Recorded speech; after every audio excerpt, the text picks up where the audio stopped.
என் அன்பு மகளே, வாழ்க்கையே ஒரு போராட்டம்தான். இதில் நாம் தான் எதிர்நீச்சல் போட வேண்டும். அதற்கு உண்டான தைரியத்தையும் பொறுமையையும் நான் தான் உனக்கு கற்றுக் கொடுத்திருக்கின்றேனே. பிறகு எதற்கு உனக்கு வீண் கவலை? கவலைகளையெல்லாம் நினைத்து நினைத்து அசை போடாதே.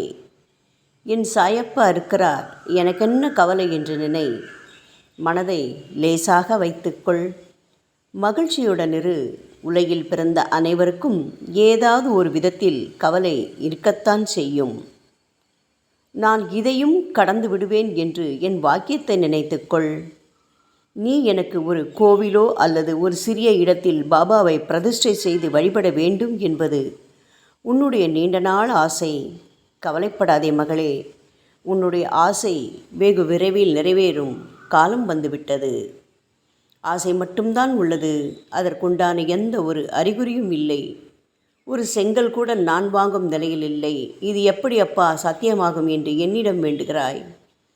கவலைப்படாதே மகளே, என்னை அழகுபடுத்தி பார்க்க வேண்டும் என்ற உன்னுடைய ஆவலைக் கண்டு நான் மிகவும் மகிழ்ந்துள்ளேன். அன்பை மட்டுமே என்னிடம் விதையாக விதைத்து உள்ள நீ அதற்கான பலனை நிச்சயம் அடைவாய். உன் குடும்ப நிலையை உயர்த்தி வீட்டிற்குள் சந்தோஷமும் அமைதியும் நிலைநிறுத்தப் போகிறேன். உன் ஆவலை நான் வேண்டிய நபர் மூலம் கண்டிப்பாக நிறைவேற்றுவேன். நல்லதே நினை, நன்மையே நடக்கும். ஓம் சாய்ராம்.